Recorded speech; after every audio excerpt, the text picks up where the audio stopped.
Welcome to this FreightWaves 3PL Summit. I'm Thomas Wasson, trucking expert here, and super excited to be talking about not only AI, but how it's impacting analytics and changing the way freight brokerages are looking at strategy. And joining me to talk about that is Brian Armieri, managing partner with Third Axiom Solutions. And Brian, before we dive in, tell us a little bit about your background. Yeah, well, thank you. Excited to be here. Yes, I'm Brian Armieri, one of the co-founders of Third Axiom Solutions, where since about 2002, we've been delivering decision intelligence and AI software built specifically for brokers, 3PLs, shippers. And our goal and our passion at Third Axiom is delivery of cost-effective and high return on investment analytics and AI to our customers. Before Third Axiom, I first came to transportation when my consulting company was hired way back in 2001 by a little TMS company called MercuryGate, which at that point was just this small startup that had unfortunately launched just as the dot-com bubble burst. And so, we powered through that first year, and I went on to have an amazing 18-year career there. Experiences were great, helping MercuryGate grow into a strong market leader. 12 of those years, I was MercuryGate's chief technology officer. And I learned so much there from so many great 3PLs, brokers, shippers, great people, for sure. Before I worked in transportation, I was developing software for some of the big financial and consulting companies, Bank of America, Accenture, and the like. Helped develop enterprise reporting solutions at some really big universities like Cornell University. And I spent my whole career in software and information technology. And way back in 93, 94, when I was doing my master's thesis, I was doing AI development using neural networks. So believe me, when I say a lot of this AI technology that we talk about today, it's been around for a while. And I'm excited to talk about it here with you today. Well, I think that's such a great point because the early part of the neural networks, the technology and the stuff behind it, didn't just come out of nowhere. There's a legacy of it. And we're talking about 3PLs, the AI, the analytics, the capability. Given your background, you've gotten to see this whole thing mature, even the rise of these tech-savvy digital freight brokerages. What is the current state of their backgrounds, and what have been kind of the biggest thing you've seen? Well, if you ask that question 5 times, 4 of the times you're going to hear some variation of this answer, right? They're going to start breaking down analytics into the different types because it's such a broad term. So look, most 3PLs are all working really hard and mostly delivering on good descriptive analytics that report on what happened or what is happening. The least common denominator is Excel reports. We all know and love our Excel, and they can be, at worst, if you need to, you can push that stuff manually out the door, right? Lots of people out there building reports manually, but they get it out the door. A fewer subset of those 3PLs are delivering predictive analytics that look forwards to forecast and model what will happen in the near future. If they're telling you they can predict what's going to happen in the far future, no, that's probably not likely, but near future prediction is a real thing. But I mean, if you read all the AI hype, it seems as if everyone is quote unquote predicting disruptions, right? I think that term makes people feel better in this age post-COVID. But yeah, I think the reality is a little more complicated than that. And then an even smaller number diving into a diagnostic analytics that try and look at the why something happened and detect anomalies. And then finally, the prescriptive analytics that are providing decision support or decision automation. And those are the least commonly found unless they're offered within a tool, maybe within the TMSs that the 3PLs are using or the other tools. Yeah, it's like, that's why I was curious, because it's a lot to digest as well, especially the descriptive versus prescriptive. And it does feel like you mentioned, everyone's really good at chasing their tail, but looking ahead, that feels like a very big challenge. Yeah, it is. And look, when you talk about analytics, look at the 3PLs. So many of them, they're such varied size and they're doing such different things. So to look at the big 3PL picture, all 3PLs, I'd say, in 3 words, the state is fragmented, fragmented, fragmented. There's a lot of disparity between the haves and the have-nots, a really big disparity. Some organizations are invested so heavily in everything, in data science teams and large-scale technical infrastructure, expensive software tools. They're all in on building it all themselves in-house or getting the best tools. And then on the opposite end, we've got those smaller organizations that they just don't have those budgets available to them, and they might be relying on what they get out of their one TMS or Excel, and some staff may be dedicated to getting some things out the door on that scheduled basis. And that's all really interesting to see. And I wonder how those budgets are going to go in the medium term, because out there in the tech world, the Googles and the Metas, they're reducing headcount, right? That maybe in the AI departments, maybe not. But look, for sure, I don't think it's a stretch to say that as these trends continue, there's just going to be increasing pressure on data science teams, on IT, all industries, not just transportation, to justify their analytics cost, justify all those dollars that they're spending on analytics. And that kind of highlights one of the challenges. Everyone says AI like a buzzword, but speaking to some data science folks in my experiences, would there be additional pressure on even making sure the data is structured and organized, trying to tell people that this data we're receiving has to be changed a certain way, and then trying to convince them to do it? Because a lot of this AI has to, it feels to me like it's like an Italian sports car. It can go really fast, but if you don't do the right maintenance, you're not going to go very far. Absolutely. You definitely are going to have to invest in getting your data ready.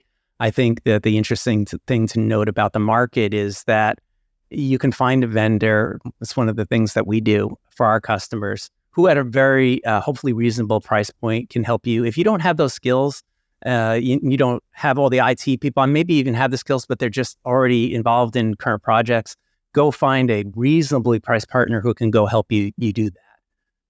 So data prep in terms is one of the big considerations. If you're going to use any of this technology, not just AI, but if you're going to get even good analytics that aren't using, they're more decision intelligence is more than just AI, but they all need clean data to get some results. And in AI in particular, there are some additional considerations for sure that you want to take into account if you're going to embark on AI.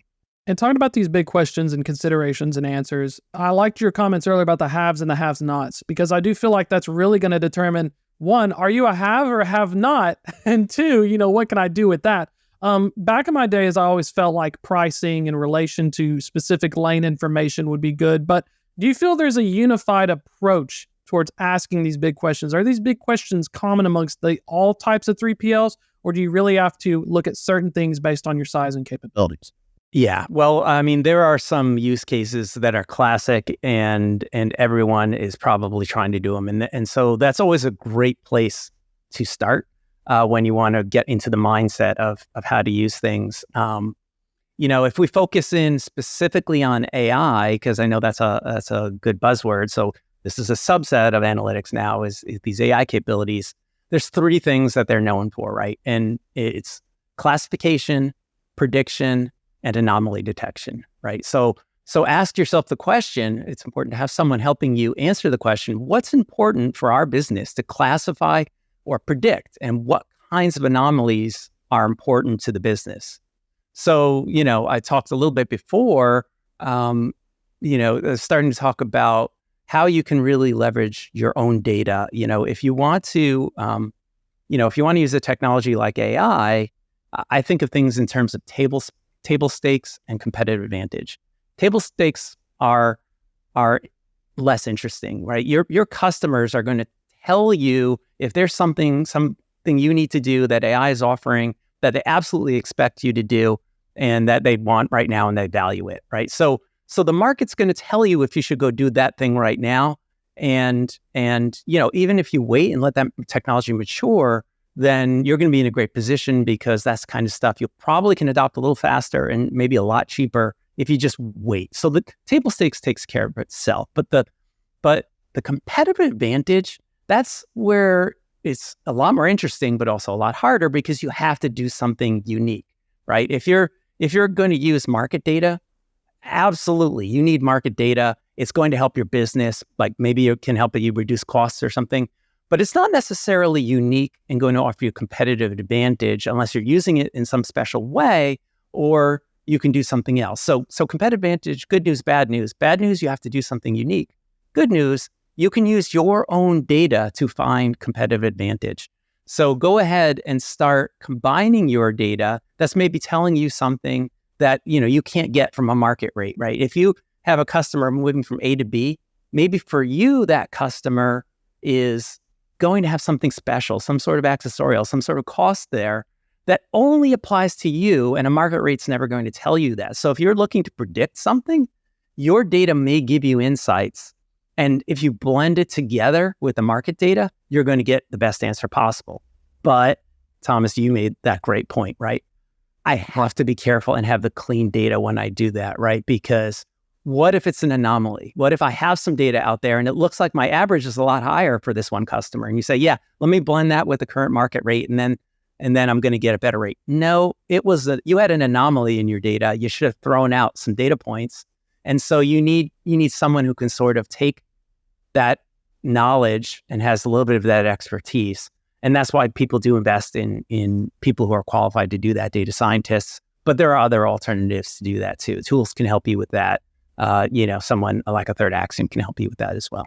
I think that's a great idea because brokerages struggle with data, structuring it in noise versus a signal. And I noticed that even when pricing, looking at analytics data, you'd have that customer that would send that data, but it would weigh it down to such an extent. And the rudimentary AI tools that were describing a situation were actually making it worse because commodity, customer, location, buying power, all these things that brokerages have.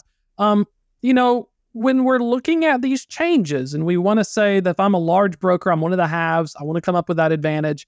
What are some things that you recommend or what are you observing that how do we fundamentally change our is this a KPI change? Is this a culture change? Is this, like you said, bringing outside experts or how can I turn that in? Because I've seen it where they get burned many times looking at bad data, making bad decisions, and then they suffer for it on either margins lost or strategic errors. When you're trying to consider whether something like a good analytics initiative, and AI within it is really going to change KPIs, I think if the company commits to becoming truly data-driven, then in a lot of cases, yes, those KPIs are absolutely going to change. Because if the KPIs that they were looking at before were operationally focused instead of strategically focused, being data-driven is a larger play than just using AI. So a commitment to being data-driven is a much surer bet. And you'll keep getting new ongoing wins rather than just trying to get value out of a few single AI-specific plays, which may or may not work and can fall into the traps that you're talking about there. So being truly data-driven in your organization, it's an ongoing process and the right road to analytics success. And it's three things. Develop strong analytics capability, yes. But you have to also, second thing, apply an experimental approach, an experimental mindset to your business. And then the third thing is keeping a strategic focus. So, and if you deploy your analytics that way to make an organization data-driven, that's where you see these compounding return on investment and where you're minimizing the risks that you're talking about of falling into these traps of trying to find this one-off solution that's great for everything. No, go data-driven. Like management knows their business strategically. So give everyone the right related and targeted data insights up and down that management chain so everyone can plan that very next step better and make a more informed choice. And as the business tries a strategy, measure the effect of that change on your data. When the data finally demonstrates that there's a proper course of action, that your corrective action that strategically you thought was going to make things better, whether it does or doesn't, when it shows that it's actually working, then, if possible, set up to automate that decision making. And if you can't automate it, that's fine, but at least keep things monitored to move forward and make sure there's no backsliding, and then watch for those environmental changes that cause those new but predictable disruptions. Rewarding the organization when it does all these things and it becomes data-driven, most organizations need to grow into this approach. It's super critical to reward everyone when they start following these kinds of steps I'm talking about. And that, in a nutshell, is what it means to be data-driven. And that's the approach that when you follow it, the technology proves itself. You're not looking for that one win. You're looking for how to use it over and over for all the wins. I like it. It's not just AI. You got to have the strategy behind it. Brian, if folks want to learn more, get in contact, find out more information on how they can move forward towards that strategic goal making in addition to AI, what's the best way to find out? Yeah, well, certainly, you can reach me on LinkedIn, Brian Armieri. You can come to our website, www.thirdaxiom.com. And I'd love to talk to you about anything we've discussed today. Amazing stuff. Appreciate your time as well. That's going to be a wrap for this fireside chat. But don't worry, folks, a lot more great content coming up.